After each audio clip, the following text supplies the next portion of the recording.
distinguished ministers, distinguished representatives of the intergovernmental organizations, United Nations agencies, and representatives of stakeholder groups, Excellencies, ladies and gentlemen. I call to order the plenary 1 of the 2017 Global Platform for Disaster Risk Reduction. Let me take this opportunity to cordially welcome all of you to this session. My name is Kiran Rijiju. I'm Minister of State of Home Affairs from India and looking after disaster management. I'm honored to serve as your co-chair together with His Excellency Huachuan Ugalde Alegria, I'm sorry if I have pronounced wrongly, Mayor of Thalne Pantla from Mexico,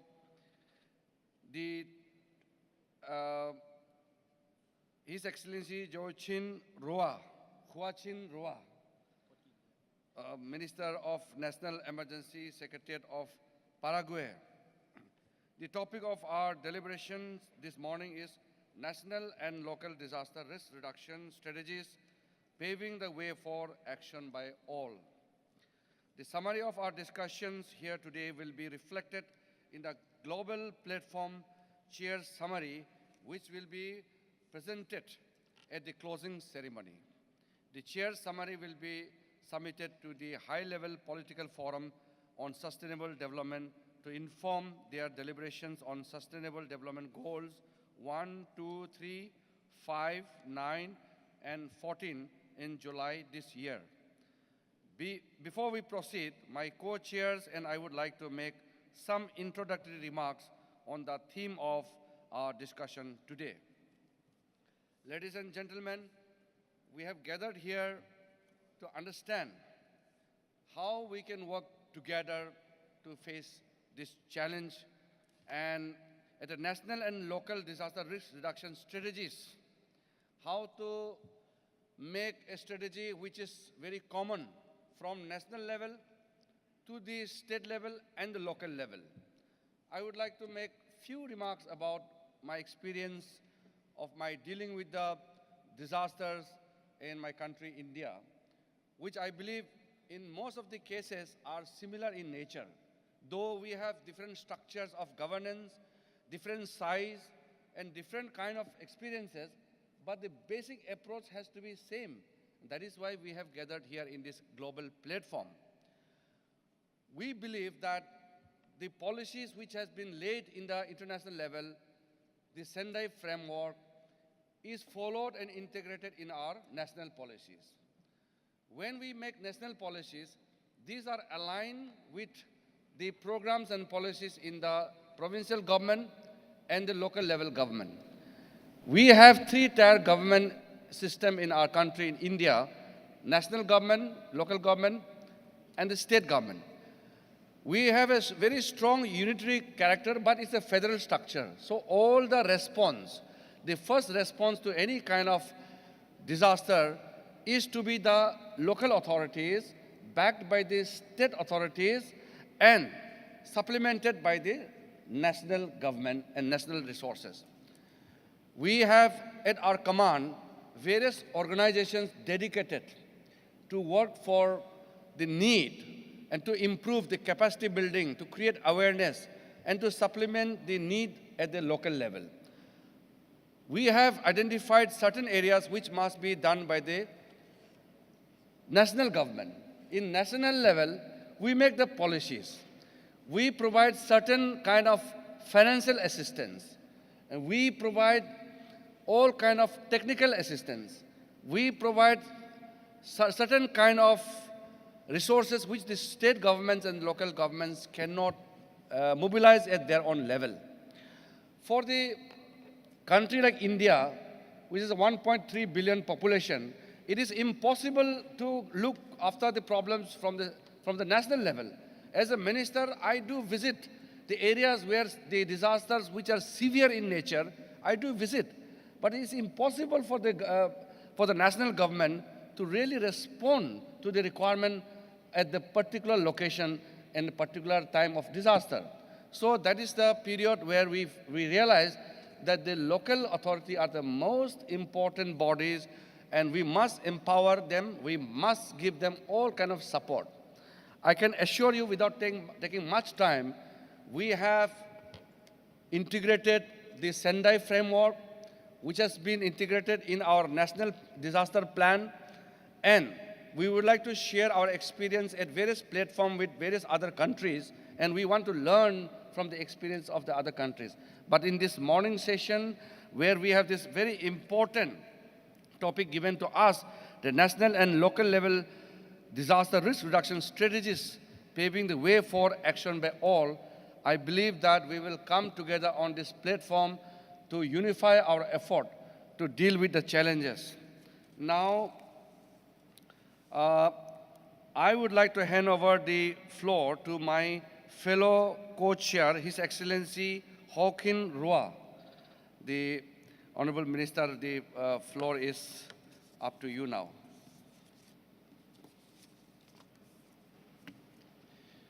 Muchas gracias, Excelencia Ministro Kiren Riyuyu. Baisha papene con este día, orero hay tereiro y jaguereco abeco tetaponaiteme. Esta es una bienvenida en el idioma oficial de mi país, que significa cómo están, cómo amanecieron.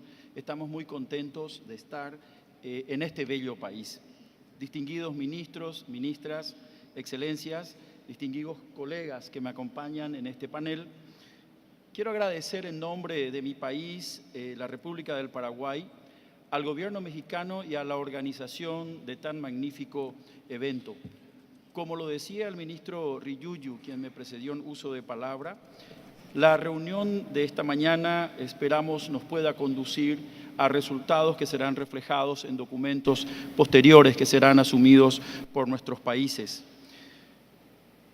Es importante considerar la relevancia de las estrategias nacionales y locales, los cuales deben de responder a ejes sólidos instalados en nuestros países, como las políticas públicas, la gobernanza, la participación, la inversión pública en materia de reducción de riesgos a desastres y el enfoque holístico desde las diferentes instituciones de nuestros gobiernos, a efectos de, en primer lugar, que nuestros modelos de desarrollo no estén creando ni exacerbando nuevos riesgos que pongan en peligro nuestros modelos de desarrollo.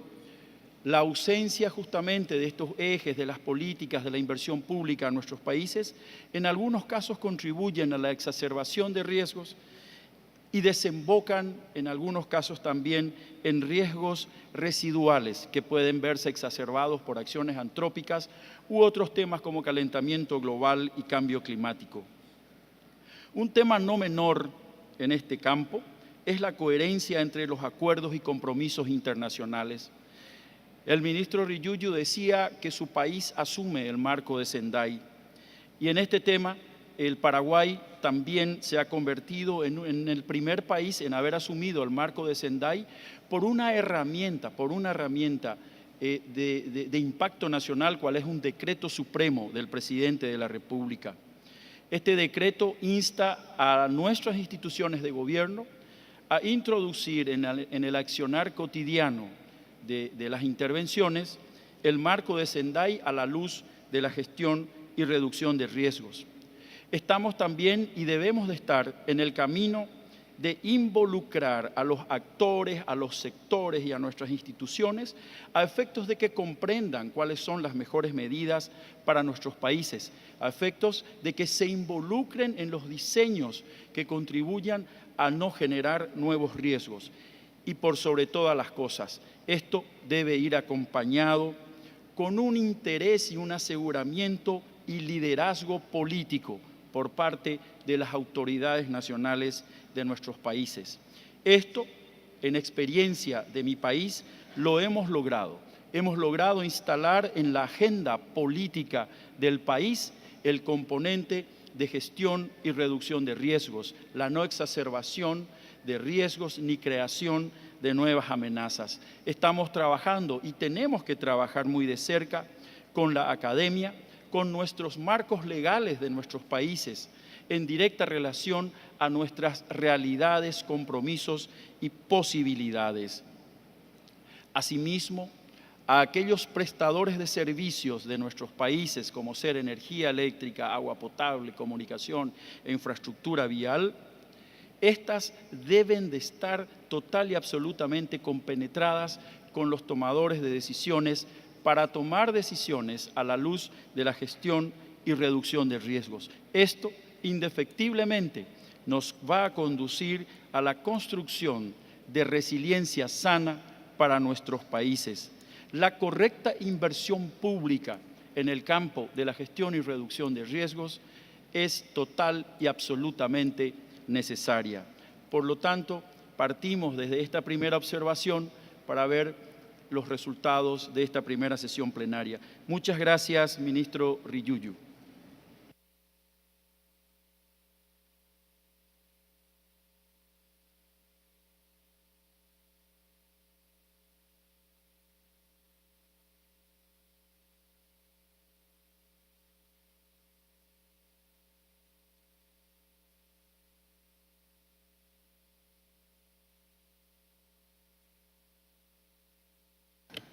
Muy buenos días a todos, a todas ustedes.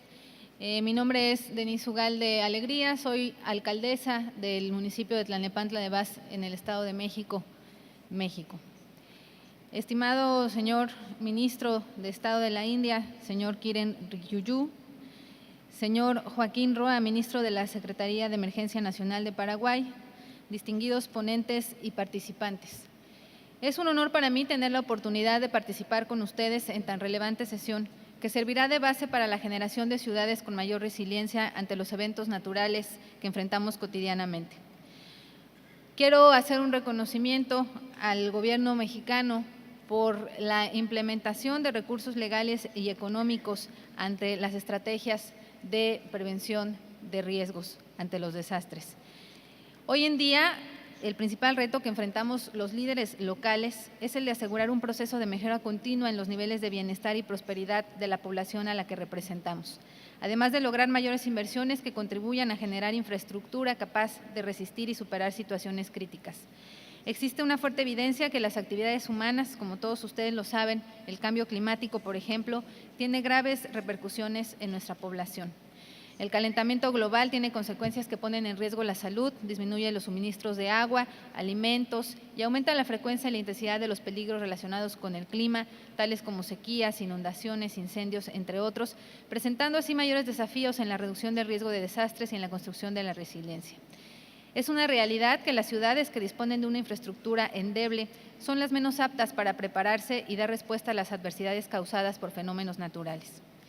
Por todo lo anterior, es necesario actuar eficaz y eficientemente en materia de reducción de riesgo de desastres para lograr un desarrollo sostenible y resiliencia urbana y rural que requerimos. Es responsabilidad de los gobiernos locales, quienes estamos más cerca de las comunidades y ciudadanos, llevar a cabo una gobernanza integral y coordinada para asegurar el logro de metas y compromisos tangibles que garanticen el bienestar y protección de la población ante cualquier amenaza de fenómenos naturales. Siguiendo la misma línea, dentro del marco de Sendai, se contempla que los gobiernos locales de áreas urbanas y rurales que implementan políticas orientadas a la reducción de riesgos deben cambiar su enfoque, poniendo énfasis en la gestión del riesgo de desastres en lugar de la gestión de desastres. Nosotros, como gobiernos locales, tenemos que evaluar y revisar constantemente los planes, acciones e inversiones con una visión preventiva y de preparación ante riesgos potenciales. Además, el marco de Sendai dicta incrementar considerablemente el número de países que cuenten con estrategias de reducción del riesgo de desastres a nivel nacional y local. Si bien la función de orientación y de coordinación de los gobiernos nacionales y federales en materia de prevención sigue siendo esencial, es necesario empoderar a las autoridades y a las comunidades locales para implementar estrategias que contribuyan a construir ciudades más resilientes mediante recursos, incentivos y responsabilidades en la toma de decisiones. Quiero compartir con todos ustedes que como parte de las estrategias en materia de gestión del riesgo de desastres en el municipio de Tlalnepantla y en muchos otros municipios del país, de nuestro país, se han desarrollado instrumentos como el Plan de Acción Climática Municipal para reducir los gases de efecto invernadero, el Programa Municipal de Protección Civil, el Plan Municipal de Emergencias y, por supuesto, los atlas de riesgos que son validados por las autoridades federales y estatales. Además, trabajamos en materia de acciones preventivas, involucrando a los ciudadanos a través de capacitación para que sepan cómo actuar en caso de algún desastre. Finalmente, es importante resaltar que es tarea de todos los sectores de la sociedad, mujeres, niñas, niños, jóvenes, adultos mayores, empresarios, medios, personas con discapacidad, migrantes, indígenas, como lo marca el marco Sendai, para que esta tarea sea de todos. Pero también es muy importante señalar que es la tarea de los gobiernos locales principalmente involucrar e implementar los mecanismos para que todos podamos participar. Muchas gracias.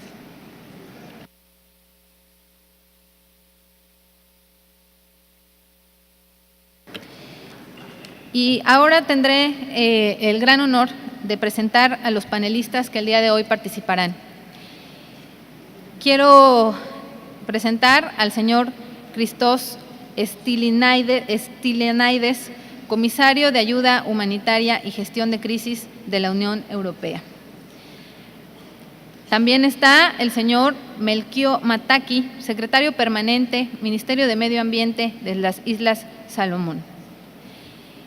Y la señora Kathy Oldham, jefa de la Dependencia de Contingencias Civiles y Resiliencia, Asociación de las Autoridades Mayores de Manchester, AGMA, de Gran Manchester. Le cedo la palabra al señor Melchior Mataki para que nos dé sus reflexiones iniciales en la discusión del día de hoy.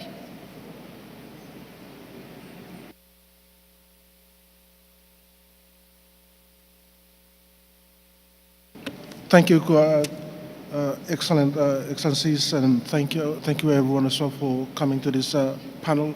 My name is Melchior Mataki. I'm in charge of the ministry that is responsible for disaster management and climate change in the Solomon Islands. I would be drawing from the experiences that we've had in the Solomons and saying how best we could really localize or decentralize risk reduction down to the local level. But let me start off by saying that the challenges or the demise of risk reduction lies entirely in the fact that it's closely associated with disaster management. We talk of DRR. The D represents the challenge that you have in terms of risk reduction. Whereas disasters are episodic and dramatic, risk reduction is very much an evolving process and it's developmental. By saying that, if we are to really take risk reduction to the local level, and especially for developing countries like the Solomon Islands, it has to be made part and parcel of its development plans. Can never be separated. Too often again, we are stuck with trying to approach this from a hazards perspective. Then we look at what are the kind of hazards that we face, then try to develop risk reduction strategies along that.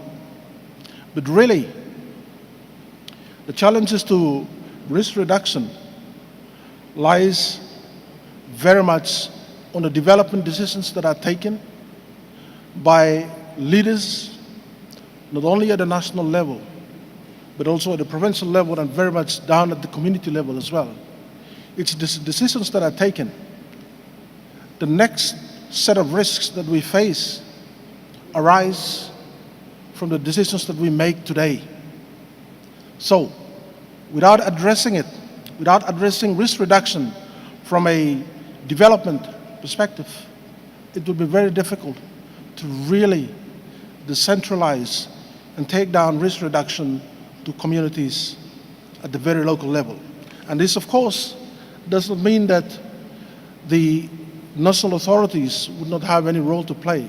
It is really about making those connections from the national level right onto the provincial level and to the community level as well.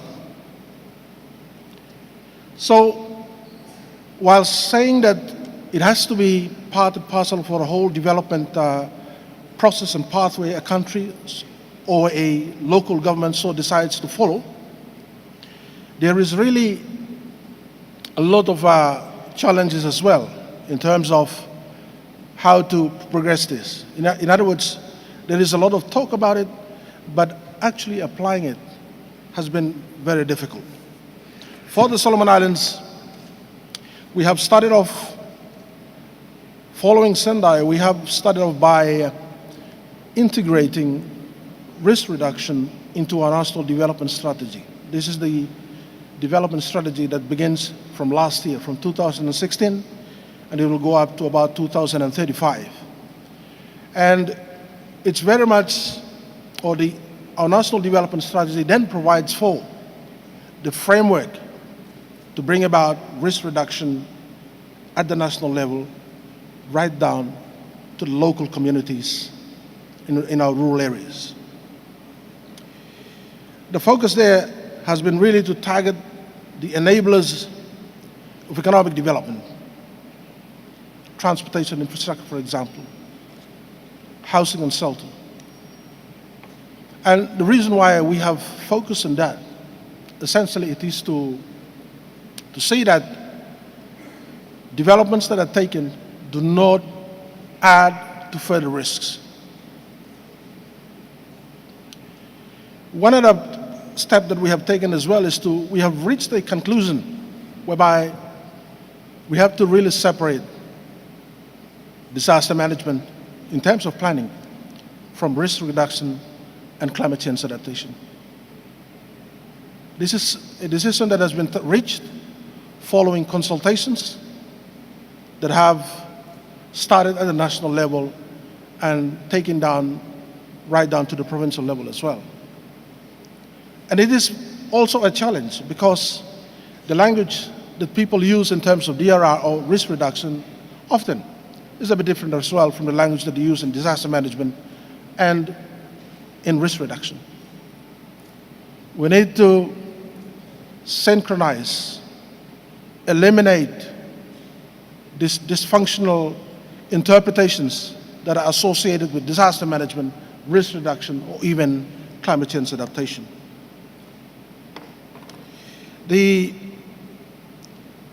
development or the alignment of risk reduction and climate change also falls in line with the recently approved Framework for Resilient Development in the Pacific. So this is a set of actions that are taken at the national level, but it's also connected to broader actions within the Pacific.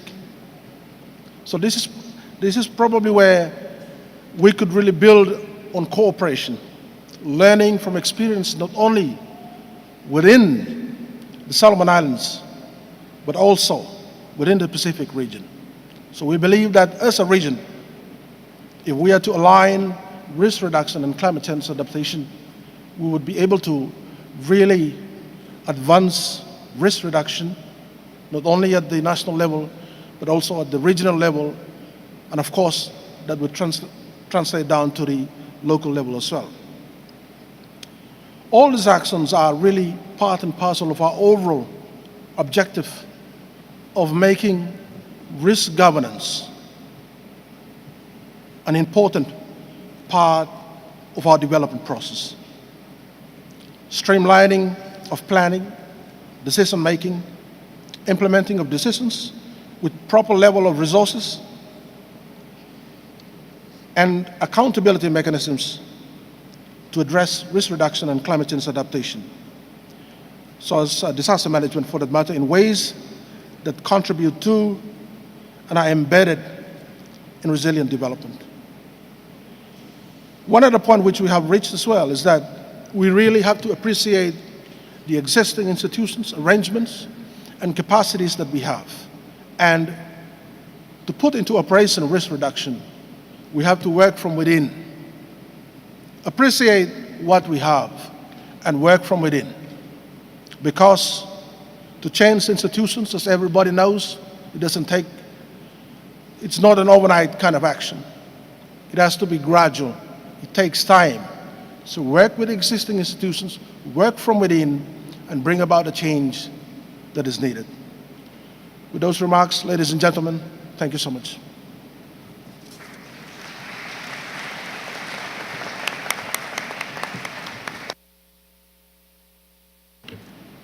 Thank you, Mr. Mekio Mataki. Quiero ofrecer una muy sentida disculpa a Mr. Christoph Stylianides, ya que por error alteré el orden de participaciones, era su turno primero, y le cedemos la palabra.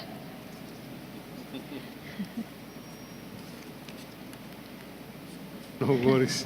Dear Minister Shushu, dear Minister Roa, dear Mayor Ucalde, ladies and gentlemen, it's a great pleasure to be with you this morning, and in particular to be participant in this distinguished panel. Thank you so much for this. First of all, I would like to thank the UN Office for Disaster Reduction for convening the 5th Global Platform for DRR, and at the same time, on behalf of the European Union, our European institutions, and our 28 member states, I would like to express our great appreciation to Mexico for hosting this important event, for being an excellent host, really warm hospitality. Thank you so much to Mexico. And my dear friends, this week here in Cancun, we are discussing practical solutions to implement Sendai. I would like to focus on this because solutions that will support us to deliver concrete results. And all of us, I think, in this family, we have to be result-oriented. And this is why I would like to focus on this wording, practical solutions and concrete results. We all know that disasters are impeding progress towards sustainable development. And I know that the Mexican countries in this region have not been spared. Colombia and Peru experienced damaging floods. Chile suffered from numerous wildfires, and European Union was there to provide assistance and to be a real contributor in this very difficult situation. In my region, in my country, in my continent, Europe, most recently, we have faced floods, devastating earthquakes, and forest fires. The average annual losses from disasters have increased. This morning, we are discussing how to achieve by 2020 the Sendai target on disaster risk reduction strategies. What are disaster risk reduction strategies about? It sounds abstract, but it's not. Disaster reduction strategies are about saving lives and reducing economic losses, about protecting the homes of our families, the schools of our children, and our livelihood. I want to structure my reflection around three main issues. First, the first step in a disaster reduction strategy is a comprehensive assessment of disaster risks. Risk assessment is a crucial step in preventing efforts to minimize and reduce disaster risk. And of course, to go beyond reducing existing risk to preventing future risks. Risk assessment informs preparedness and response planning. They contribute to an improved recovery and reconstruction, and they guide investments and disaster risk financial management. Europe, no complacency, is a rich pool of good practices in this area. In the European Union, disaster risk management policy Disaster prevention is an important pillar alongside preparedness and response. Let me share an example of this. In the past years, each EU member state had to develop disaster risk assessment at national level in line with the EU civil protection legislation. Based on these assessments, I'm very pleased to announce that this week the European Commission has published an overview of all natural and man-made risks that the European Union may face. This overview provides a landscape of the main disaster risks in Europe. It provides valuable information to address the regional dimension of risks. It looks also at impacts across borders within and beyond the European Union, and at the same time, it improves our common response as a result. We are working on how to take these findings of this EU overview of risk further. For example, to focus on the cascading effects of risk, like the combined impact of earthquake and heavy snowfall that happened in Italy this year. It was a very painful experience for all of us. To continue to deal with the impact of climate change, and to strengthen risk management capability assessment for addressing new and emerging risks such as space weather events or pandemics. Second point, disaster risk reduction strategies have to define roles and responsibilities for the whole of society.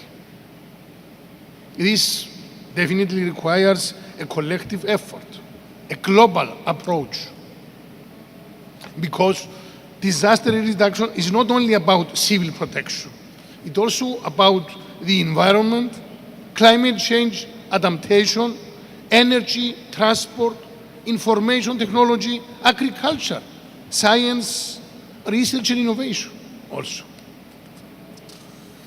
I know that many of you are part of national platforms for DRR at local and national level. And this provides a key added value to engage and ensure progress and interaction across sectors, between different levels of government, between the public and the private sector, with the science community, and last but not least, with civil society, with the ordinary people.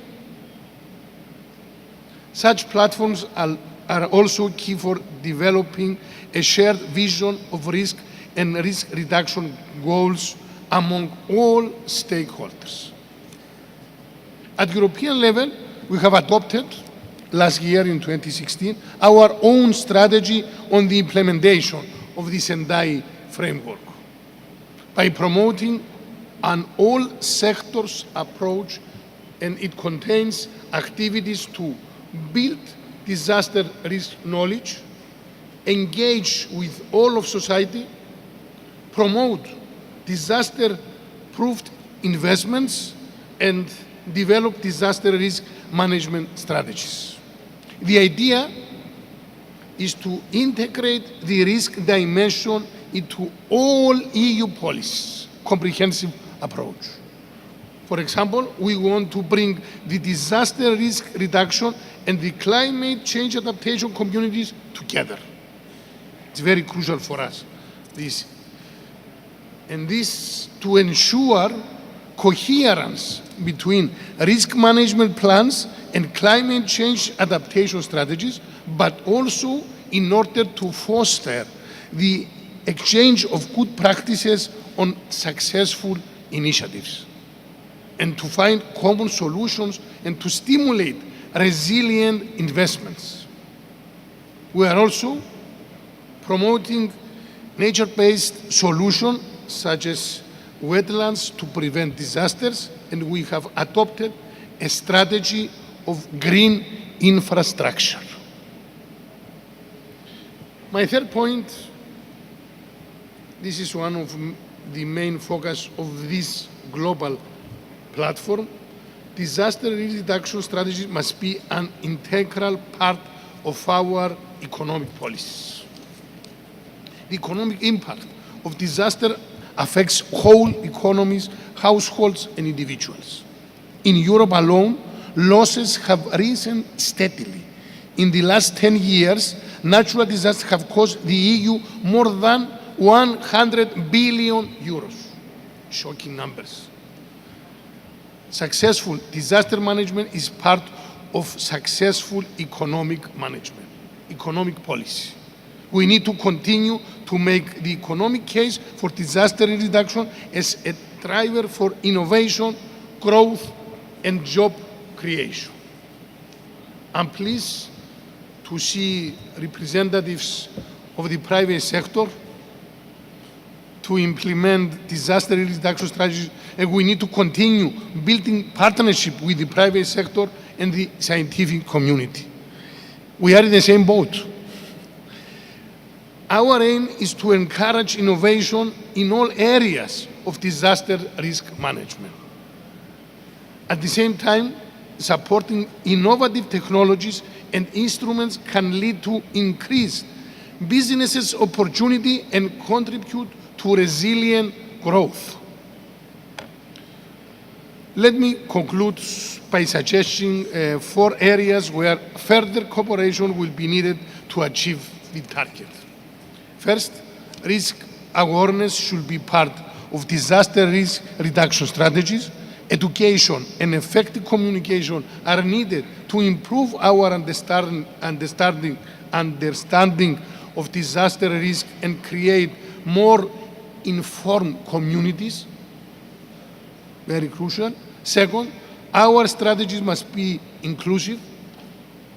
Therefore, local actors, civil society, communities, and affected population must be actively engaged with clear roles and responsibilities at all levels.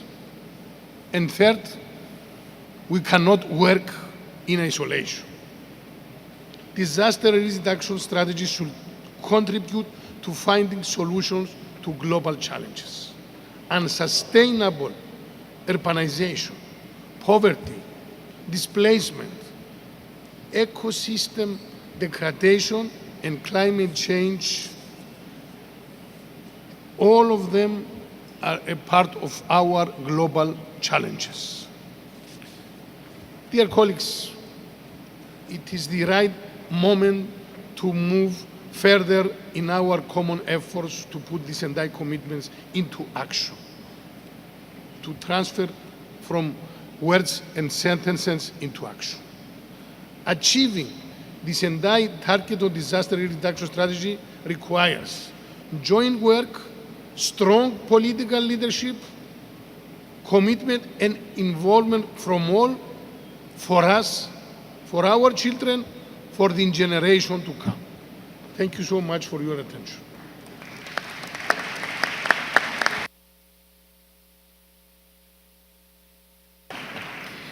Muchas gracias, ministro Christos Stylianides. Gracias a todos nuestros panelistas por compartir el día de hoy sus visiones, sus puntos de vista, sus aportaciones y detectar los retos y las oportunidades que tenemos en la materia en que nos tiene aquí el día de hoy. Quiero facilitar, o más bien quiero hacer algunas preguntas a nuestros panelistas con el objetivo de poder… Katie necesita hablar. Ay, perdón. Lo siento. Le cedemos la palabra a la señora Kathy Oldham. Perdóneme. Ya me estoy viendo. Thank you very much. Good morning, and it's a pleasure to be here to speak to such an esteemed and distinguished audience. I have the great privilege of addressing you from the local level. My city, Greater Manchester, is a city that has a history spanning over 2,000 years, and disaster risk reduction is arguably not new for us. As the events of this week have so tragically shown, we have had our share of unforeseen disasters. Yet as the leader of Manchester City Council said on Tuesday, this is a proud and strong city, and we will not give in to those who would spread fear and division. We have also experienced more chronic challenges. In 1835, Manchester was being described by contemporary commentators as without challenge the first and greatest industrial city in the world, but by the 20th century was characterised by rapid decline. Again, through remarkable tenacity and determination, Greater Manchester today boasts an economy that is the second largest in the UK outside of London. So with a history of meeting challenge and uncertainty head-on, with communities that remain strong, continue to innovate and bounce back, why is a DRR strategy so important to us?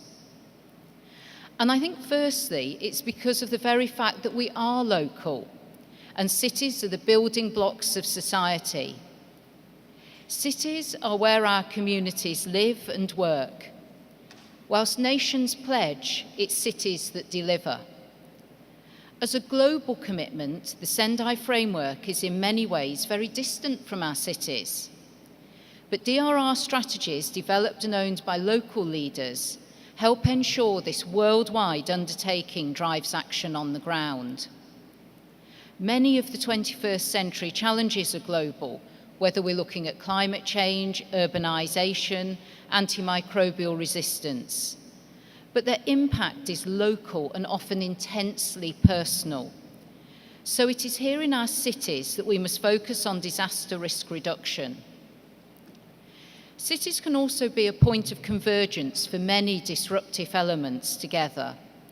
We only need go back 200 years to see the impacts of poverty, overcrowding, disease, poor water management, and pollution coming together in a toxic mix in Greater Manchester, with an average life expectancy of just 29 years in some parts of the city. A DRR strategy can bring a new perspective to this, recognising the complexity and interplay of different drivers of risk at the local level. Secondly, in addition to understanding the locality, a city-level DRR strategy is about collective ambitions and goals. Our cities are complex, home to multiple interests and stakeholders. A strategy offers a way of collapsing all these interests down into structures and mechanisms that can ensure DRR is at the heart of what everyone does. A way of collating multiple and often competing interests. I think building a strategy at the local level is one of the great challenges going forwards, and I'll return to this. Thirdly, in place shaping at the local level, timing is everything.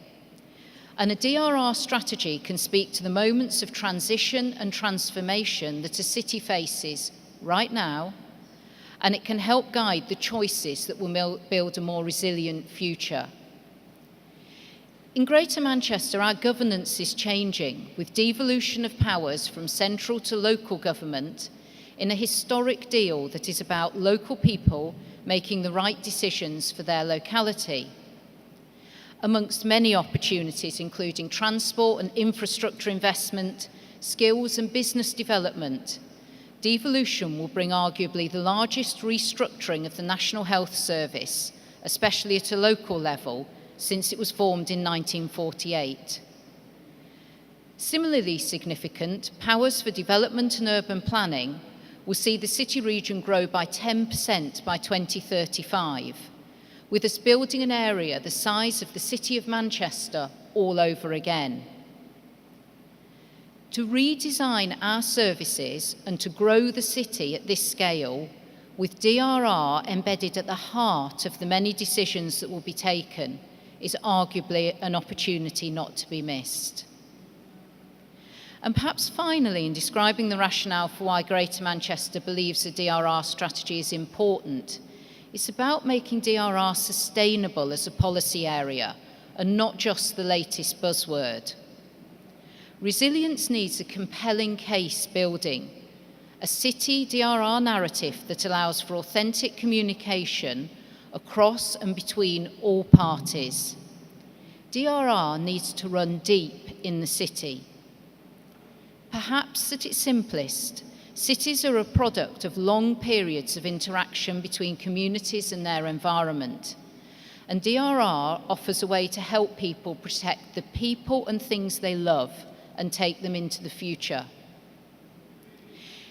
In engaging the city's leadership and encouraging cross-silo working that's needed for DRR, Greater Manchester has found the UNISDR's Making Cities Resilient campaign framework, which offers a structured way of thinking, incredibly useful.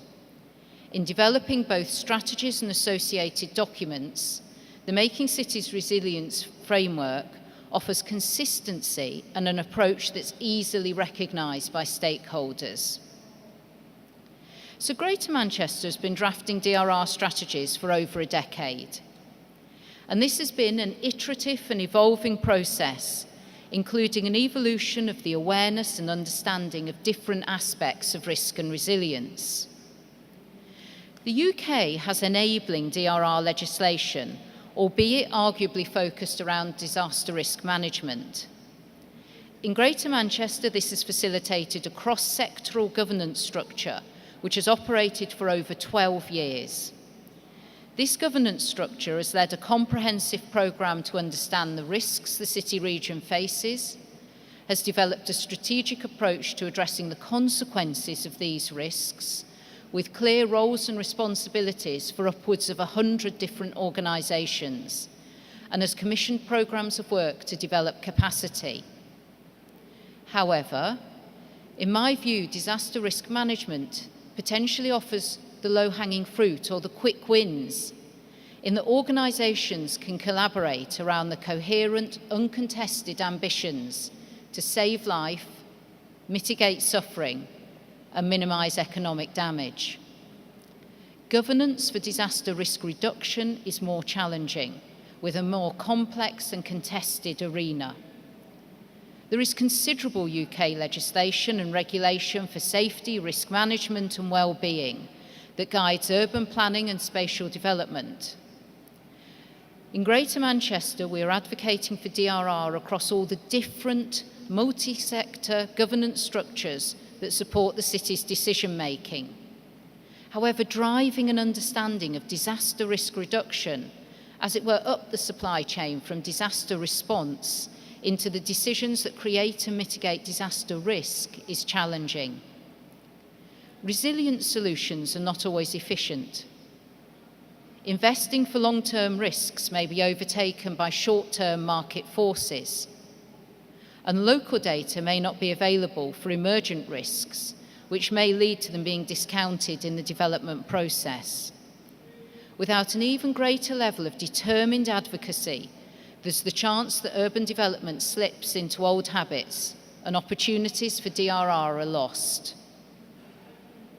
Despite Greater Manchester writing strategies to guide civil protection, disaster risk management, disaster risk reduction, and city resilience work for over a decade, resilience is always, perhaps maddeningly, provisional, since cities are dynamic places.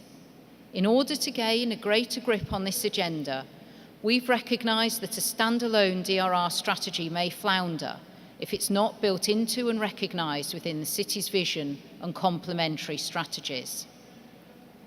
However, strategies by themselves are not enough. Having the mechanisms following up on strategic commitments, tracking implementation, progress, and assessing impact on the ground are important. Part of Greater Manchester's journey in DRR has included a focus on how to assess and report on progress against strategic intent. The mechanisms for doing so have evolved as the city region has taken the road from disaster risk management to disaster risk reduction. And we are clear that measuring progress drives a sustained focus on the efforts being made, giving longevity to the agenda and heightening or refreshing the visibility of DRR amongst city leaders. Greater Manchester has used a range of tools within the UNISDR's Making Cities Resilient campaign to assess its resilience, assessing ourselves against over 120 criteria or indicators. And this has delivered benefits of cross-sector dialogue, some aha moments about how we might make better progress, and has provided an evidence base for our DRR strategies to date.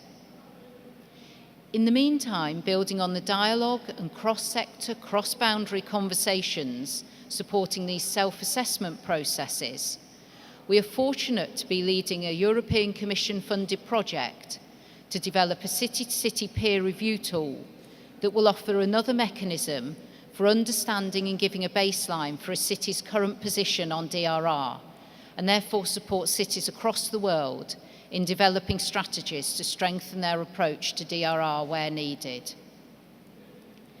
But perhaps now is the time for us to recast DRR so that we broaden conversations around urban development, to encourage all stakeholders in the process to recognise the synergies, interdependencies and join-ups across agendas as the built environment is expanded.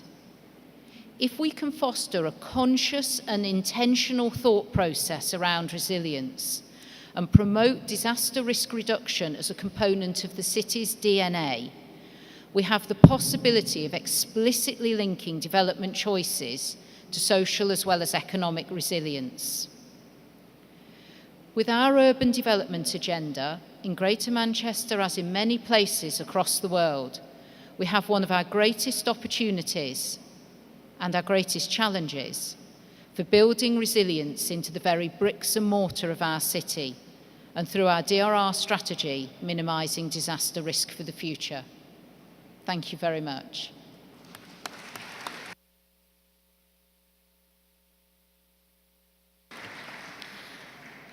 Muchas gracias y mis disculpas para la señora Kathy Oldham. Bueno, pues ahora sí vamos a pasar a las preguntas para poder profundizar un poco más en las intervenciones que han tenido nuestros distinguidos panelistas. La primera pregunta es para el señor Christos Stylianides. En su opinión, ¿cuáles son las lagunas existentes en la cooperación internacional para apoyar a los países a nivel nacional y local con el logro de la meta? ¿Y cuáles serían sus recomendaciones a la comunidad internacional para el camino a seguir para mejorar su apoyo a los Estados miembros?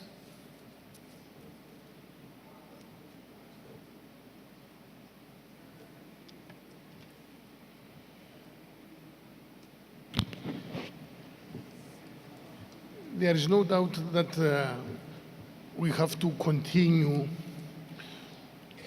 to exchange our experience each other in order, first of all, to create a common foundation in our attempt, in our effort to deal with this sometimes unprecedented natural disasters.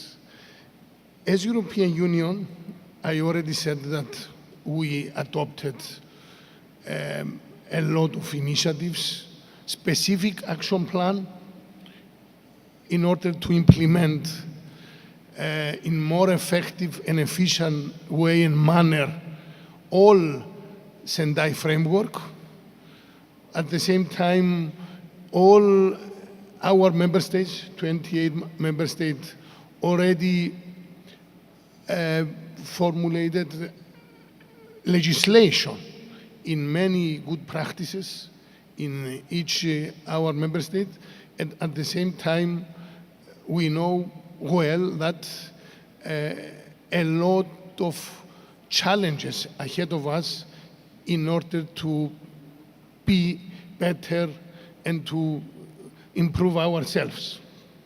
But its critical point,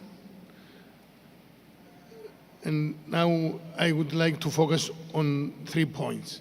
Its critical point, as I said, to see again our partnership with the private sector, and this is why I strongly believe that the very well-known vehicle, instrument, so-called PPP, private-public partnership, is one of the better way in order to see together all the challenges.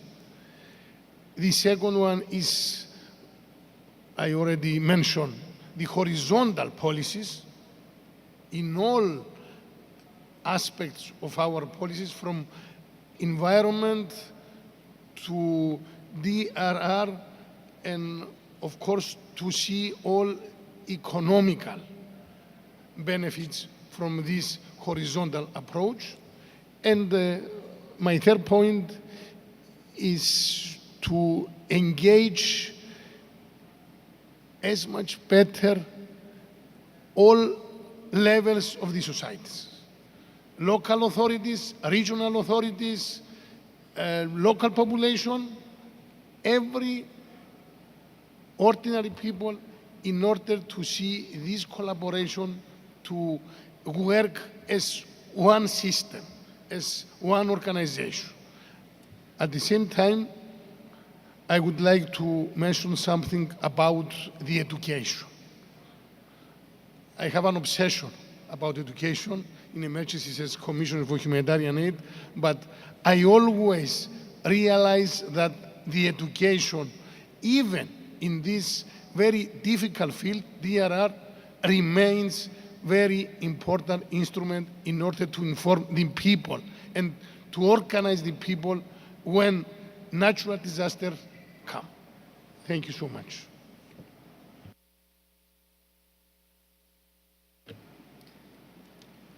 Muchas gracias, señor Stylianides. La siguiente pregunta es para el señor Melchior Mataki.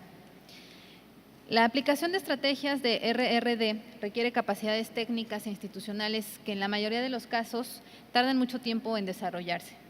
En ausencia de las capacidades requeridas en el sector público, ¿cuáles son sus recomendaciones para llenar las lagunas a corto y mediano plazo y cuáles son los mejores enfoques para el desarrollo de capacidad a largo plazo?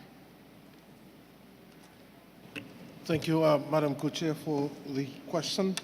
I think whilst I acknowledge that in the public sector there would always be capacity gaps, and this is especially so in the Pacific as well, and in the Solomon Islands, I think often the focus on these capacity gaps often does not really help in building capacity.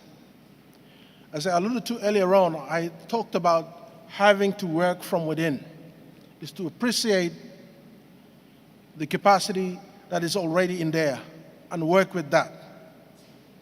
So when we emphasize a lot on capacity gaps, that often leads us to not appreciate the capacity that is already in existence, and therefore make us to look even outside. This is not to say that those capacity gaps are not real, that they are not there, that they are not important.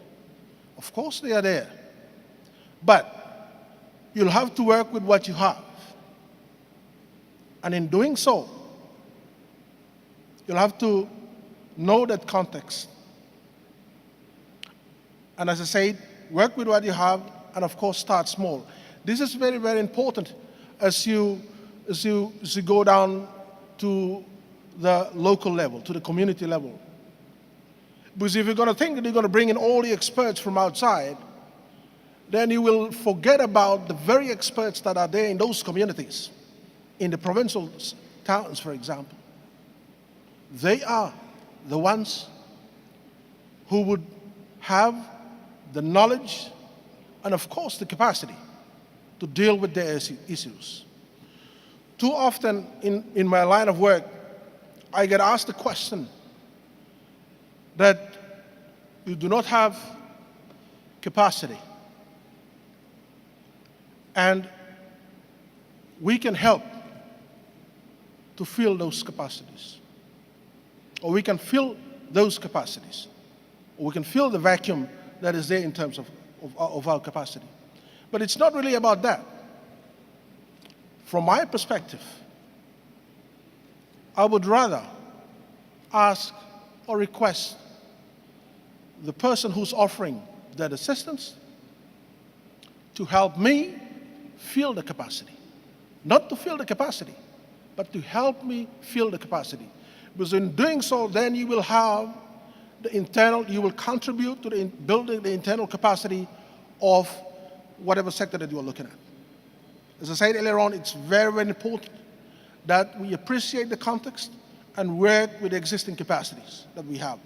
The very people that know at the local level of the needs and how to address risk reduction are already, be it at the city level, at the local level, or even in rural villages.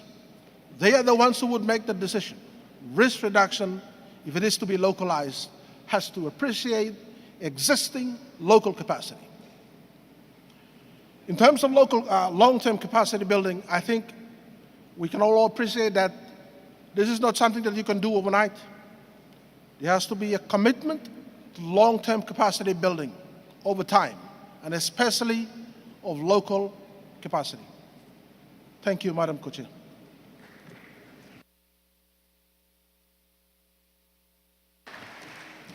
Muchas gracias, señor Mataki. La última pregunta es para la señora Kathy Oldham. El marco de Sendai pide una estrategia integral de RRD que incluye evitar la creación de nuevos riesgos. Esto solo es posible a través de nuevos desarrollos que estén informados y resistentes al riesgo.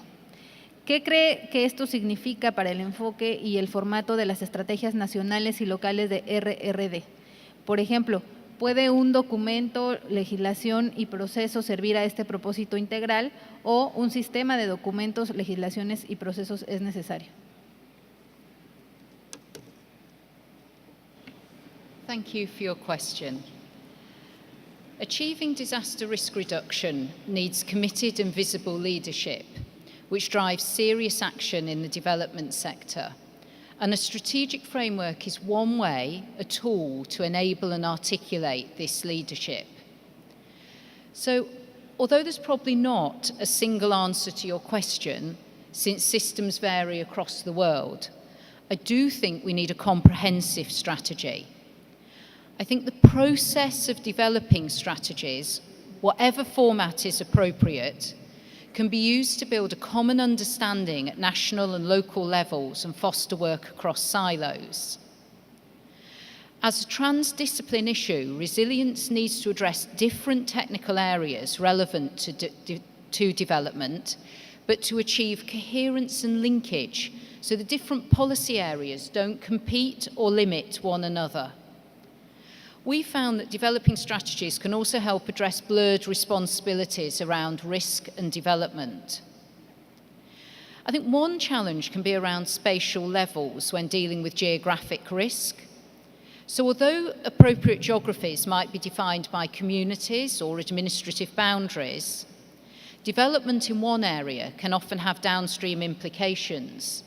So equally, strategies may need to recognise other spatial boundaries, such as river catchments or footprints of major infrastructure.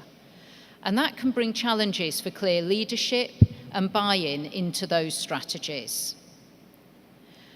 There also needs to be coordination between local and area-based strategies and national systems. And a national coordination approach can help bring all parties together. And all of this will need appropriate legislation to support it. I think risk and the management of risk is often a trade-off, and so avoiding risk creation is difficult. Use of DRR strategies at the national and local levels can promote intended dialogue about different risks and so help to inform choices. And I think in this, engagement of the whole of society is important in these conversations so that we can encourage informed and resilient communities that have a voice in the strategies that are put together. And I suppose all of this is a complex mix. Disaster risk reduction is just one of a number of competing priorities that include economic prosperity and people's well-being, not all of which will perfectly align. So in many ways, DRR is a specialism in its own right, a way of looking at the world that is being brought to bear on another specialism, that of urban development. The two need to find common ground in the strategy process and a way of finding crossovers in the strategies that both are adopting. I wonder if a few areas that might support the development of coherence across different strategies are those of building data sets that demonstrate the impact of different development choices on disaster risk outcomes, giving leaders a strong evidence base. And I know there's work ongoing around this. There's also explicitly recognising the tension between money today and short-term profits and longer-term investment returns, with perhaps a focus on disaster risk being much more transparent when investment decisions are made, since sometimes disaster risk can be ignored in the pursuit of financial return. And then finally, perhaps mapping development frameworks within countries, including the legislation, regulatory and enforcement practices, to understand where the opportunities and barriers to embedding DRR might lie. So in summary, I'd be surprised if one size fits all in terms of the best approach to the format of local and national DRR strategies.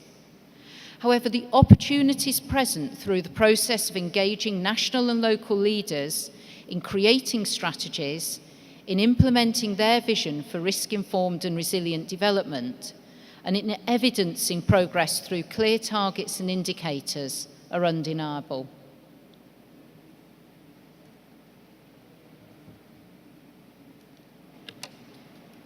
Muchas gracias, señora Kathy Oldham. Muchas gracias a todos nuestros panelistas por compartir estas valiosas aportaciones. Estoy segura de que muchos de ustedes que están el día de hoy aquí presentes tendrán algunas dudas o querrán también hacer alguna intervención, alguna pregunta, por lo cual le voy a ceder la palabra al señor Joaquín Roa para que pueda facilitar esta discusión con nuestra audiencia. Muchas gracias, alcaldesa. A partir de este momento, entonces, vamos a dar inicio al segmento de discusión abierta con nuestros panelistas, quienes se han lucido al momento de hacer sus diferentes aportes y apreciaciones sobre el punto. A fin de aprovechar al máximo el tiempo disponible y permitir la participación de esta amplia y distinguida audiencia quienes nos acompañan hoy, insto a todos los oradores a que por favor respeten el plazo de 2 minutos para sus intervenciones. Todos los participantes están invitados a hablar desde sus asientos y aquellos que quieran hacer una intervención o hacer una pregunta al panel, se les solicita tengan a bien anotarse con los voluntarios que estarán recorriendo entre ustedes. Eso nos va a permitir tomar el orden de aquellos oradores que fueron listados para participar. Por tanto, antes de abrir la discusión, tengo el honor de presentar a 2 comentaristas invitadas a este panel, quienes desde su expertise, desde su hoja de vida, nos van a llevar por un viaje a través de la riqueza de sus hojas de vidas en cuanto a derechos de mujeres y niños, la investigación, la innovación y cambio climático, quienes nos están acompañando desde el sector de enfrente. Y me gustaría cederle la palabra a la doctora Marian Golnaraghi, quien es la directora de Eventos Extremos y Riesgos Climáticos de Geneva Insurance Association. Doctora Marian Golnaraghi, usted está en uso de palabra.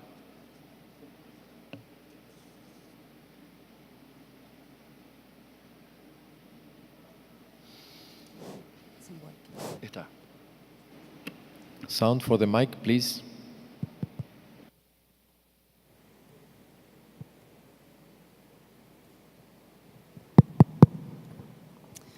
Mr. Chairman, Your Excellencies, ladies and gentlemen, it's a pleasure to be here to share some thoughts on what I consider the critical element of our next 10 years, our challenge.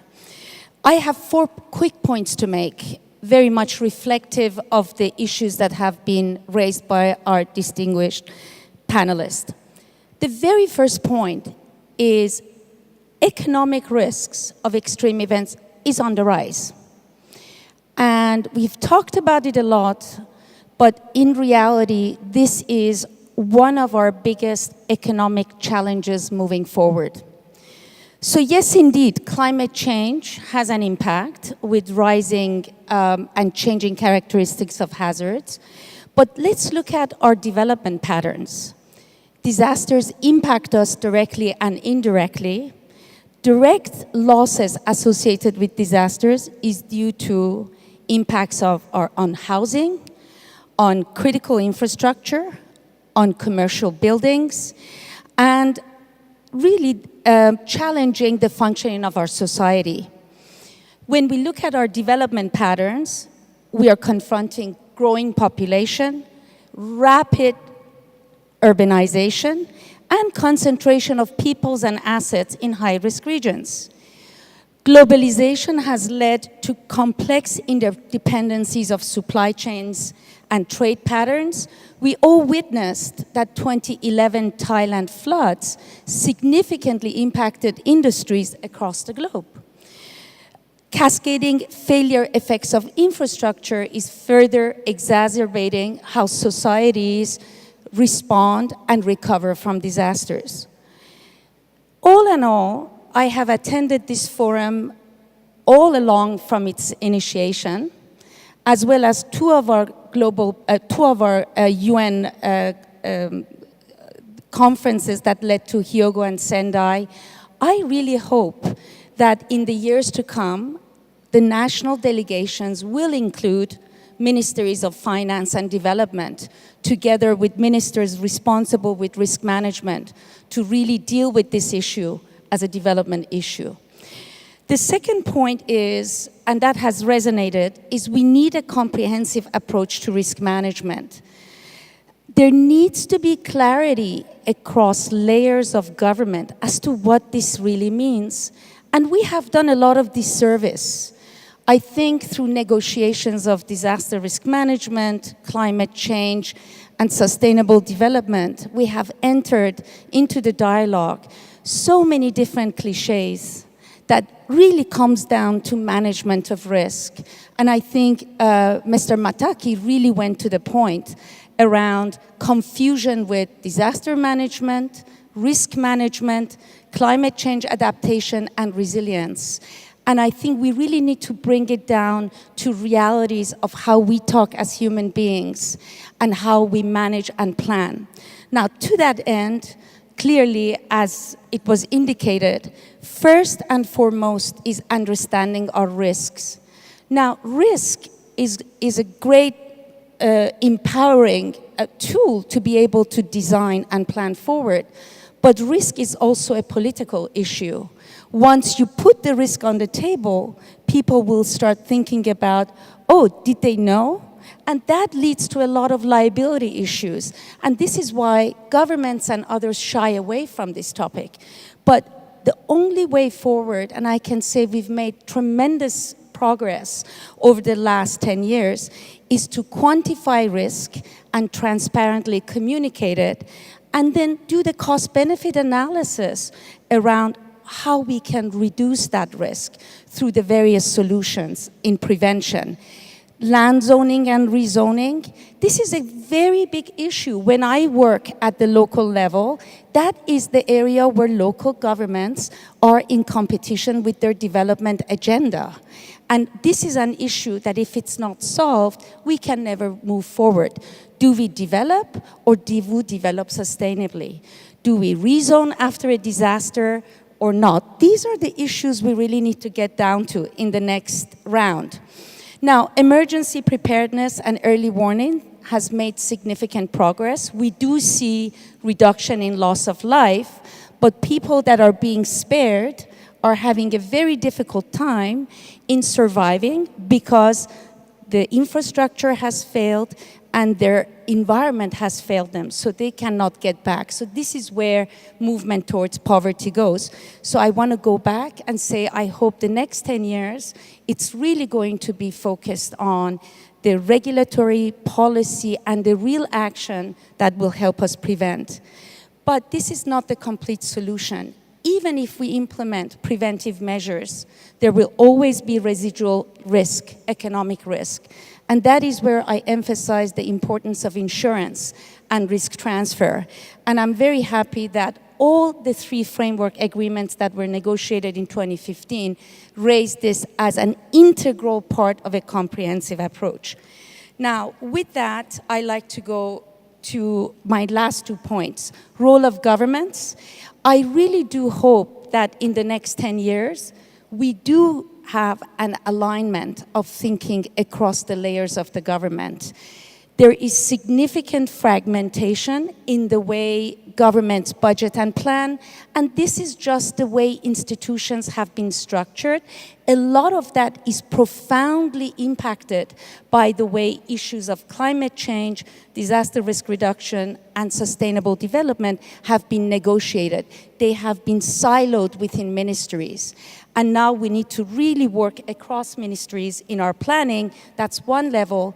But really helping provincial and local government understand what does it mean to reduce risk, and really moving, or shall we say, complementing our emergency preparedness and early warning action together with development planning. Secondly is role of legislation. I very much appreciated your comment from Manchester that you can't just leave local authorities to their own devices. You need to support them. You need to support them by developing building codes and helping them to enforce it. You need to support them with tools and methodologies, and not to say resources. But I have a lady here next to me from Bangladesh. I had the pleasure of working in Bangladesh, and I can tell you, going to the comment from Solomon Island, you can work with your resources, as it's been demonstrated by Bangladesh. Let us not use resource as an excuse for not taking action. My last point is around public-private partnerships. Doctora, disculpe, último minuto. 1 minute. On public-private partnerships, role of insurance has been reflected in all the framework agreements. But let me share with you the value chain of the insurance industry. The value chain of the insurance industry is they know how to price risk. So when you actually go to your insurance broker and want to buy insurance and you see the price is high, it's not that insurers want to charge you more, it's that the risk is high. So look at the price of insurance at the level of risk in your region. That's the best signal. Now, I would say that insurance industry can bring to this community extensive knowledge in risk analysis and pricing, extensive knowledge in preventive measures, because that's what they do for a living, and significant insight on design of sustainable insurance programs in your countries. So I like to close by saying, invite the industry around the table from very early stages of your design and planning, and embrace public-private partnerships. It will only serve you well. Thank you very much.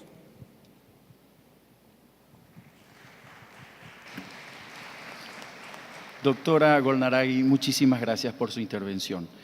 Lamentablemente tengo que recordarle nuevamente a los oradores que deberíamos de ceñirnos al tiempo pactado.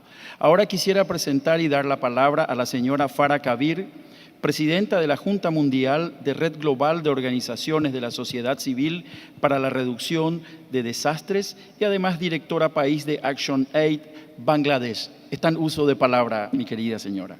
Thank you. Is this working? Yes. Thank you so much, Excellencies, ladies and gentlemen.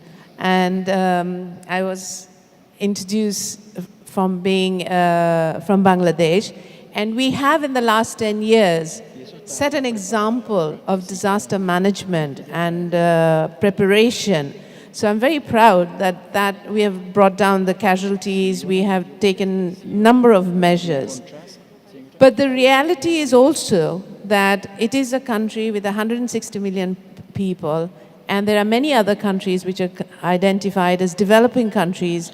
They have energy poverty, they need employment. So the infrastructure-based, industrial, mine-based models are being proposed. And I've heard all of you talk about economic development, a lot more emphasis on economic and infrastructure.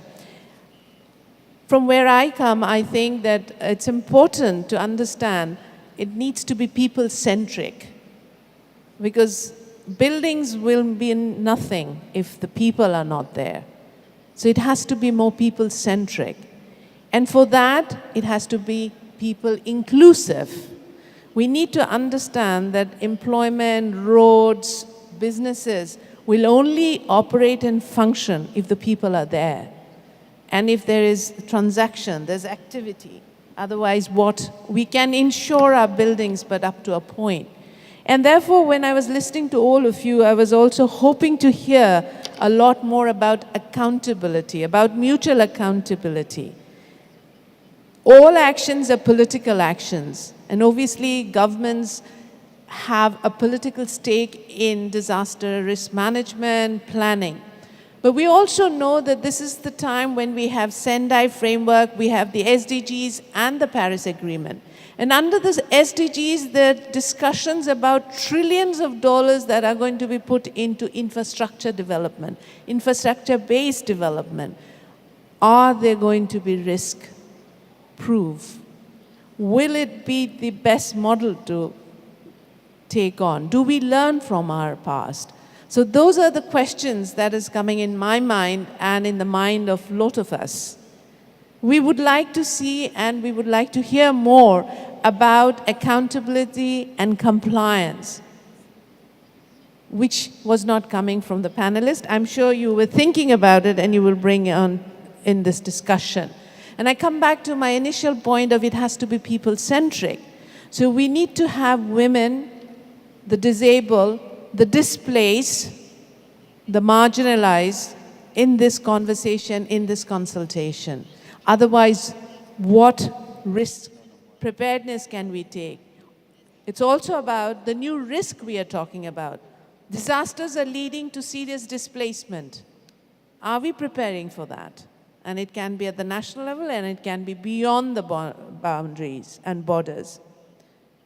We need to bring in women's participation in this consultation. We have to recognize the leadership that they're playing. They are the first responders. They understand the community probably better than any one of us. They reach out way before. So we need to design national, local, even internationally with the grassroots women leaders in the center. We have to remember that it's not possible for women to participate because of the unpaid care work, the multiple roles that they play. They have the knowledge, they have the understanding, but they don't have the time. They don't have the support. So that has to come into the planning. You were mentioning education. Disaster is depriving the girls in many developing countries from education. Instead, they are either being trafficked or there's early marriage. Is that a risk you will take into consideration? Are we preparing for that? And when we talk about insurance, are we talking about social insurance? Can we ensure that we can protect our girls, our children, they can continue with an education? So these are the things that we feel needs to be put into this discussion. And when we look at the Sendai Framework, we have to look at the SDGs and the Paris Agreement. And comprehensive discussion, comprehensive legislation, comprehensive planning is absolutely critical. This is a great opportunity. Let's not miss this. Thank you.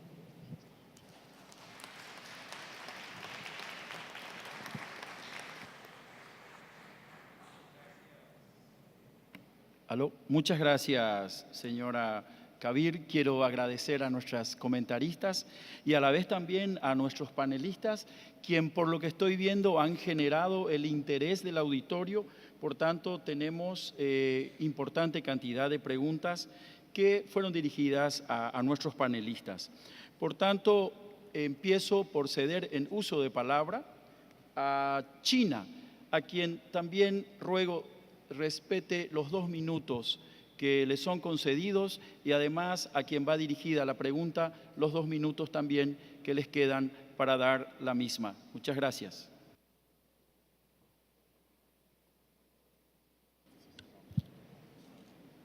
非常感谢主席先生。我是准备了一个发言稿，要在会上讲，但是你给我2分钟，所以我只简单的表达自己一个观点。第一，我非常赞同刚才专家们的提出的一些个论述，特别是关于人类在应对自然灾害面前，应当携手合作，应当让利益各方都积极参与其中。第二，我认为减灾救灾工作是一项事业，更是一项技术问题。所以，刚才有代表讲到，我们应当充分发挥技术人员，包括相关领域，以至于保险领域那些精算师、那些模型建立的工作人员的劳动。我很赞成这个观点。给我一个时间，我想给专家们提一个问题，那就是在面对这样复杂的自然灾害面前，如何把社会各方面的力量，就是指的中央层面、地方层面和社会各个层面的力量，统一的调度起来，有效的这个综合利用，这个谁来统筹这个事情？这是我的第一个问题。第二个问题，中国是一个自然灾害多发频发的国家，我们现在特别的觉得，需要在特大自然灾害面前，有一个技术能力极强的人，他能够统筹指挥。我想请问，国际上面现在有没有一些发达国家专门有这么一个职务，叫做指挥长？他不是行政领导干部。但是在大灾发生之后，他就是最高权力指挥者，他能够把到现场的所有的部队和各个社会的资源统筹调度。我想请问一下，现在国际上有没有这样的指挥机构？谢谢主席先生，我提2点问题。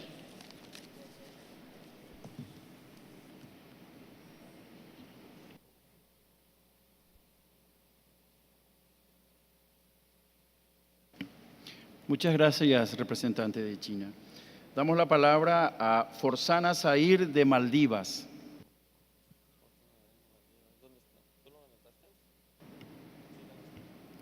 Thank you. Thank you, distinguished co-chairs, panelists, and colleagues. Mine is not a question, but a comment.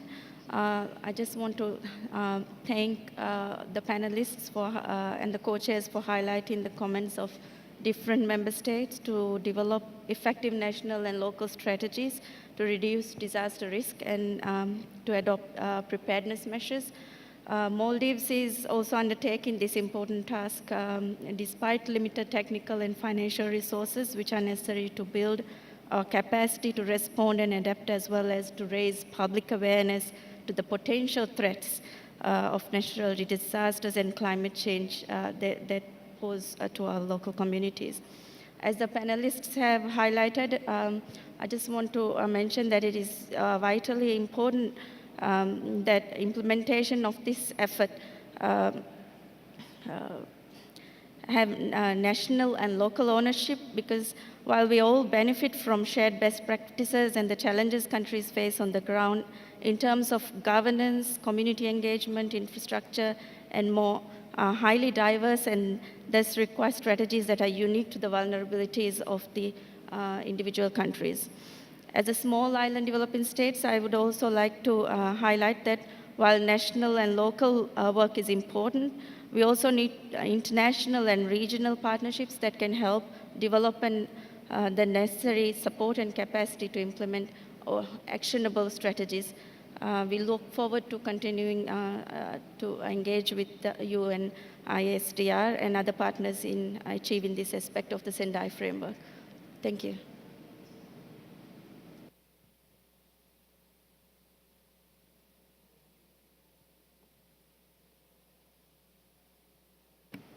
Muchas gracias, señora Zair. Quiero cederle el uso de palabra al doctor Bardi de la Universidad del Salvador, Argentina.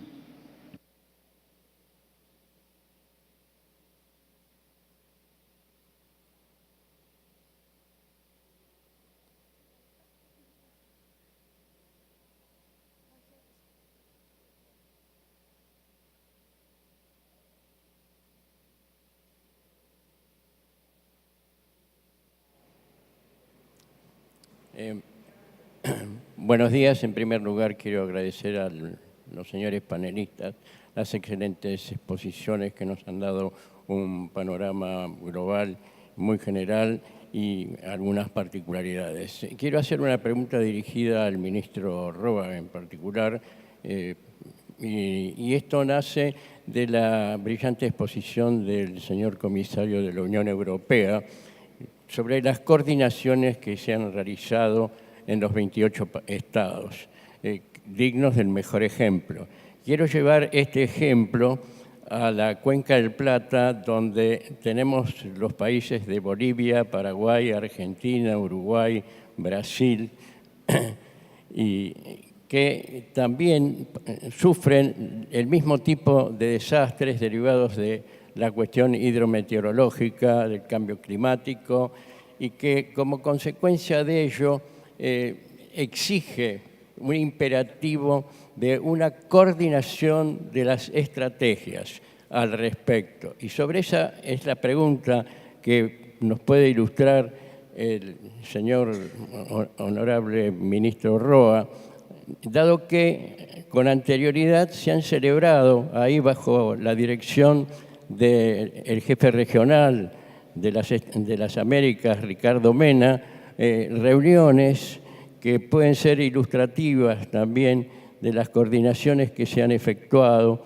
y que llevarían, digamos, a una coordinación de estrategias derivando de las mismas una reducción del riesgo. Por ejemplo, en el campo de las alertas tempranas, que pueden ser un elemento fundamental, digamos, para la región. Y también vamos a ir derivando sucesivamente a establecer una resiliencia económica, digamos, como un futuro mucho más lejano. Y también la referencia que hizo el señor de la Unión Europea sobre la educación. Creo en ese sentido, y yo lo digo como representante del área académica, que se podrían también coordinar estrategias referidas al área académica en esta región, formando los cuadros fundamentales, digamos, educados y formados en el alto nivel para la dirección en el futuro de esas estrategias. Esa es la pregunta concreta. Es decir, por un lado, estrategias de coordinación del área y segundo, en el campo académico. Muchas gracias. Muchas gracias, doctor Bardi. Voy a cederle en uso de palabra al señor Jonathan del CID de Guatemala, quien tiene una consulta para el panel. Y acá quiero hacer una aclaración. Posterior a esta pregunta, voy a invitar a los panelistas que me acompañan que en sus reflexiones finales puedan incluir las respuestas que fueron generadas desde el auditorio. Señor Jonathan del CID, está en uso de palabra. Muchas gracias por la oportunidad. Gracias a los panelistas por brindarnos su experiencia. La pregunta es clara y sencilla. Nosotros quisiéramos que nos dieran un ejemplo de un país o una ciudad en desarrollo que sea de éxito, un caso de éxito de cómo han podido poner en práctica las estrategias y lo que nos pide ¿verdad? El Sendai para ponerlo en práctica y ponerlo en marcha para que como un país como el nuestro, que tiene pues las ganas, tiene todas pues las instituciones con ese afán de poner en marcha lo que nos pide la plataforma, pues cómo poderlo hacer paso a paso, cuáles son sus recomendaciones y qué debemos de hacer. Muchas gracias. Muchas gracias, Jonathan. Y a partir de este momento voy a empezar a ceder la palabra a nuestros panelistas, empezando por el señor Christos Stylianides, para hacer uso de palabra en los 2 minutos que le queda, querido Christos.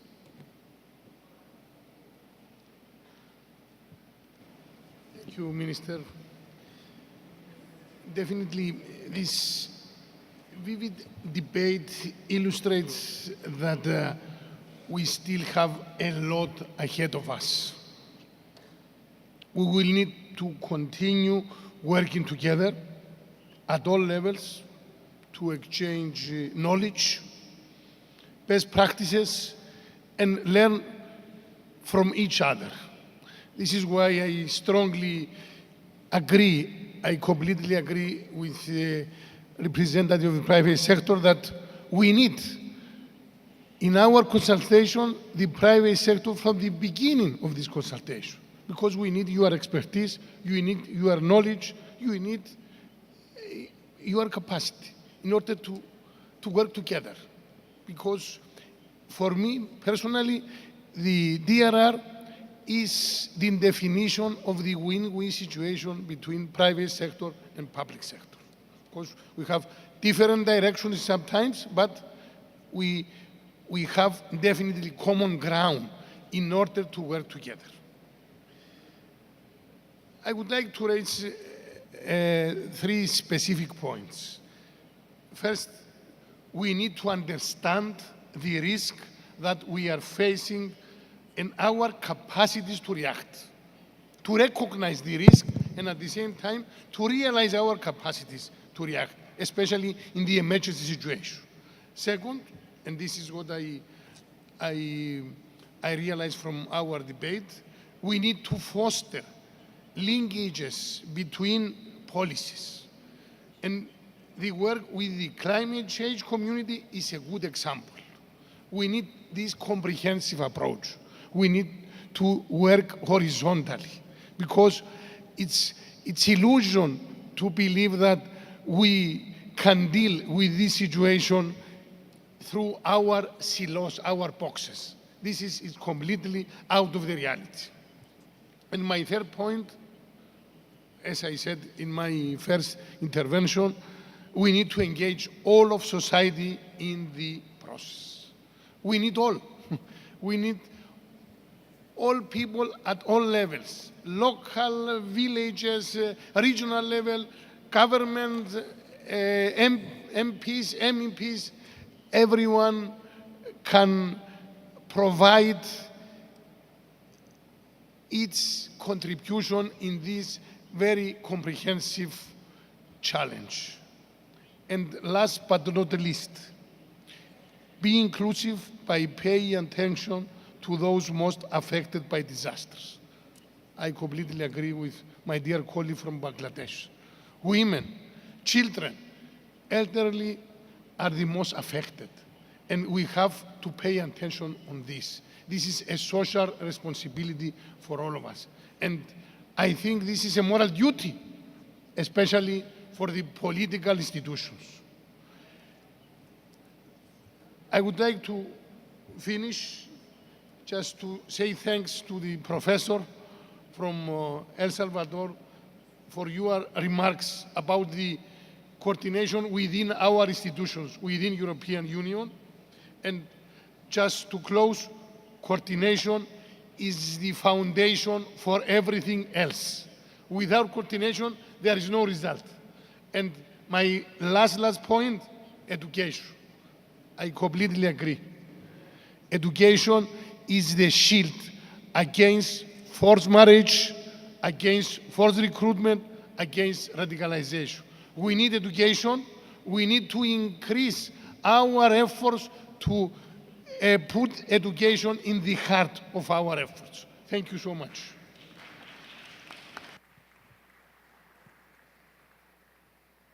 Muchas gracias, Cristos. Quiero ceder en uso de palabra al señor Melchor Mataki.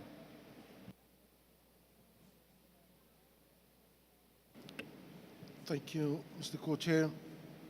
I think I'd like to close off by just saying that the terminologies around disaster management, risk reduction, and climate change adaptation really needed to be synchronized so that we talk about the same things and understand risk almost on the same platforms as well. Secondly, risk reduction cannot really be pursued in isolation of development, and this is especially so for developing countries like the Solomon Islands and most of the countries in the Pacific region as well. Whilst we appreciate the connectedness of risk reduction to disaster management, it is also important to realize that in terms of its implementation, the approaches have to be different. Lastly, but not the least, inclusivity is very, very important in terms of implementation of risk reduction. I think we've heard the importance of including those of people and the very people that are affected by disasters. Women groups, women, children.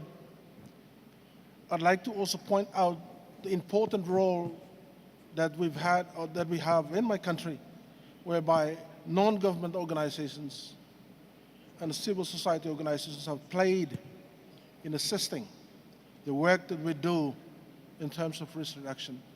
I think these all go hand in hand in helping us bring about risk reduction, turning words into action, turning commitments to reality. Thank you very much.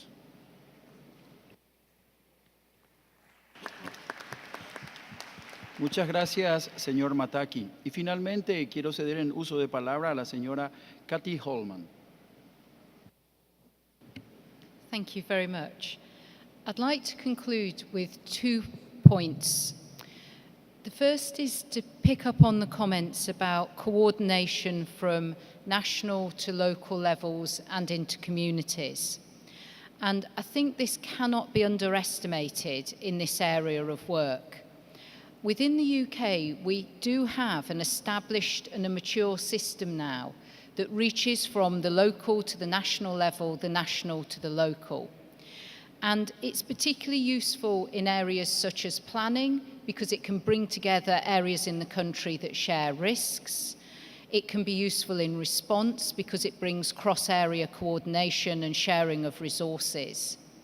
But it's a mechanism that's taken time to develop, and it's something that we have found can add value to other areas of work. So as time has progressed, there's other agendas of use the systems that have been established for coordination to reach from national to local levels.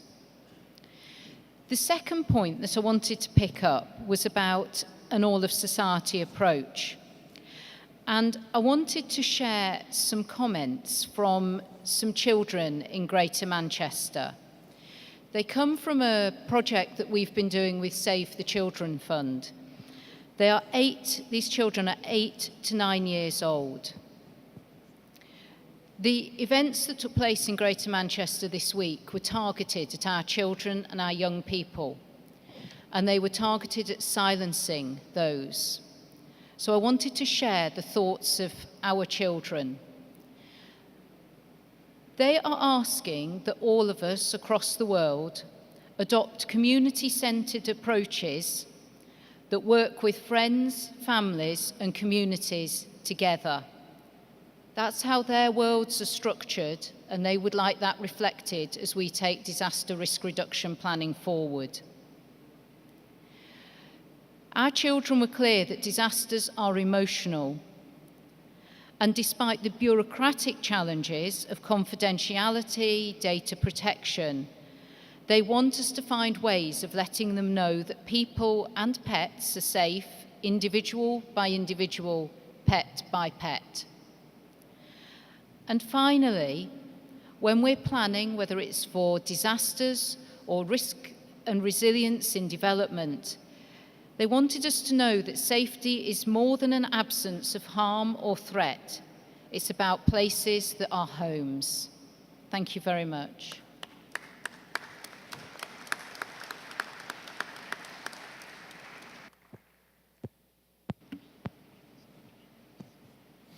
Muchísimas gracias a todos ustedes por la participación.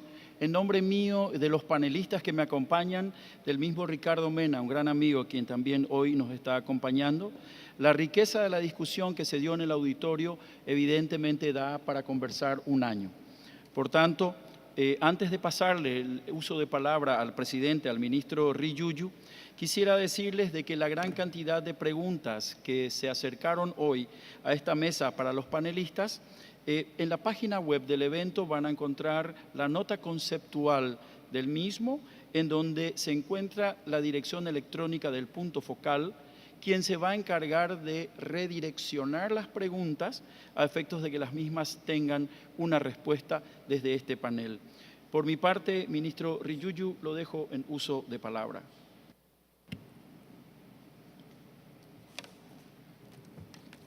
Thank you, His Excellency Joaquim Roa.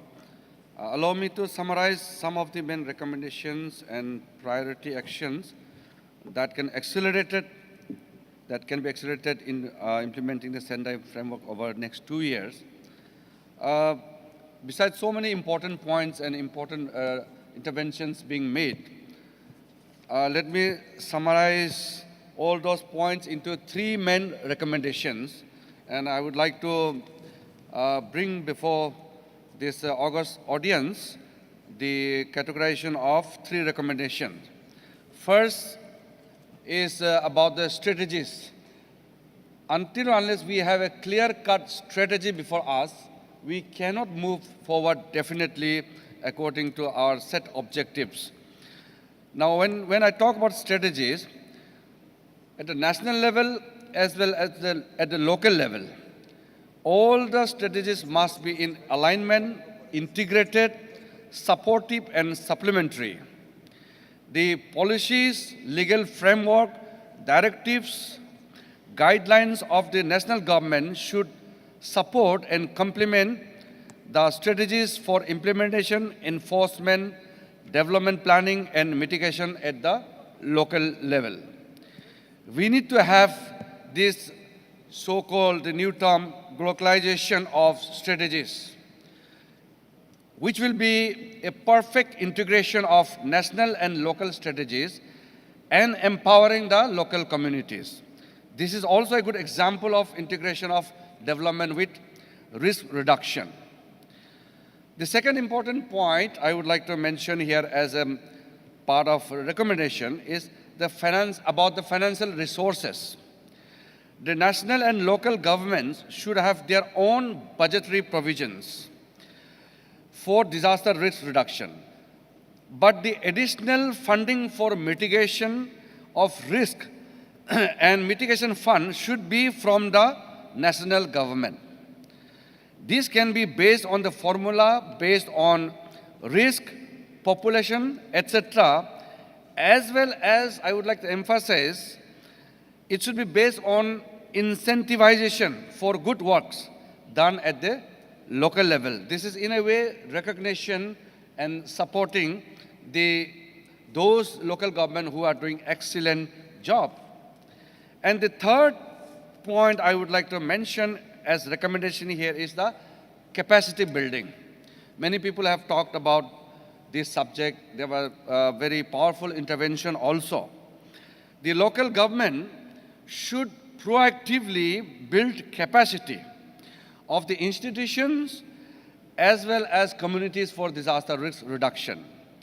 The national government should support the capacity building through networking of institutions, technical support, documenting and sharing of the best practices all over, upscaling of the successful projects at the local level. Decentralization for disaster risk reduction cannot be successful until or unless adequate capacity is built at the local level. Another important point on this capacity building I would like to mention is about the capacity building of the women in disaster risk reduction, which we cannot overlook. We must give special emphasis for the capacity building for women in disaster risk reduction. And also I would like to mention we must have a special program to take care of the old age, the weaker section, the children.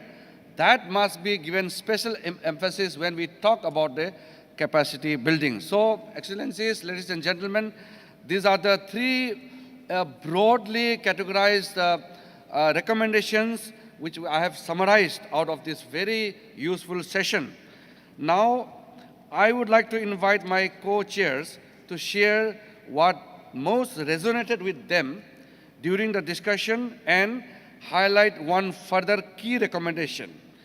So I would like to call upon His Excellency Joaquim Roa. The floor is at your disposal. Muchas gracias, ministro Riyuyu. Procedo a tomarme el tiempo.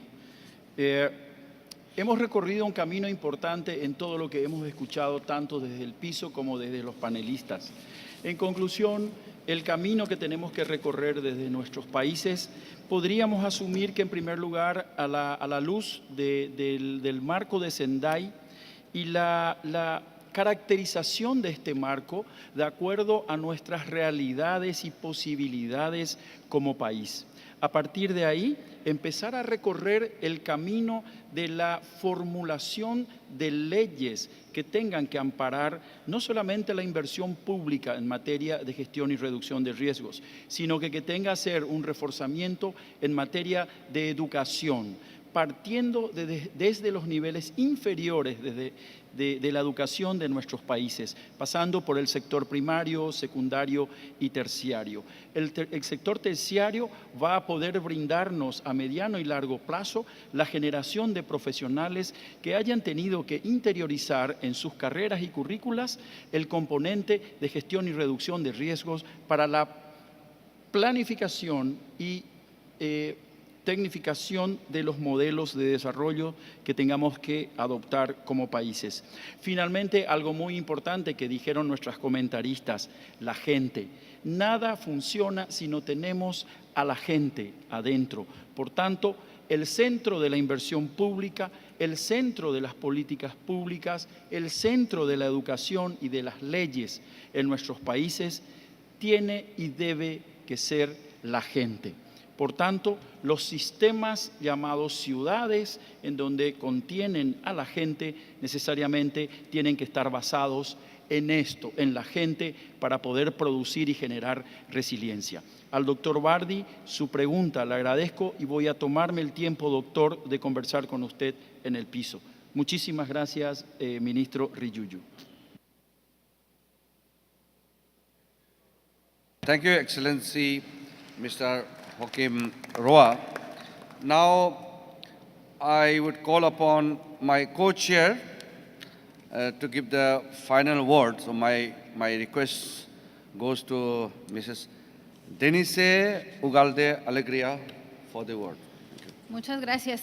Primero quiero agradecer este privilegio y honor de haber podido compartir este panel con todos ustedes, escuchar las participaciones también y decir que nosotros en México pues tenemos muy determinadas las leyes, las facultades que tenemos los municipios, tenemos el sistema también nacional en el que participamos y yo quiero hacer énfasis en varios puntos que escuché aquí, porque si bien es cierto, tenemos el marco legal, lo más importante en lo que debemos de poner énfasis es en asumir los liderazgos locales, en no tener miedo de entrarle al tema a nivel municipal.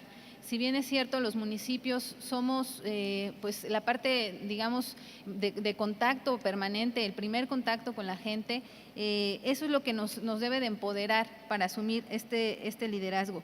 Y también algo que me llamó mucho la atención, que comentaba nuestro compañero, es que apreciemos las capacidades que tenemos, que no busquemos pretextos con el tema de los recursos, como aquí lo señalaban, que no sea un tema de excusa para no asumir este liderazgo, sino partir de lo que tenemos y de esa manera ir trabajando para gestionar los recursos, trabajando en coordinación con todos los órdenes de gobierno, pero lo más importante, involucrando a la gente, promover la gobernanza, involucrar a la gente, hacerles saber o entender el riesgo y la manera en la que ellos pueden actuar también para gestionar este riesgo.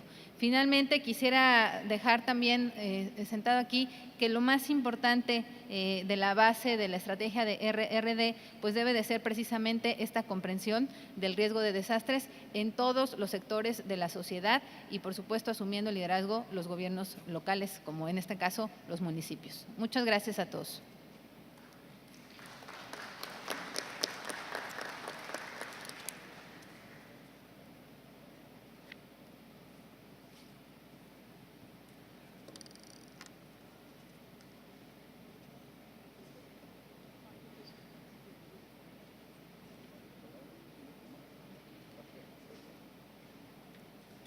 So, Excellencies, ladies and gentlemen, with this beautiful intervention, very powerful, meaningful participation, we come to the end of this session of 4 national and local disaster risk reduction strategies, paving the way for action for all.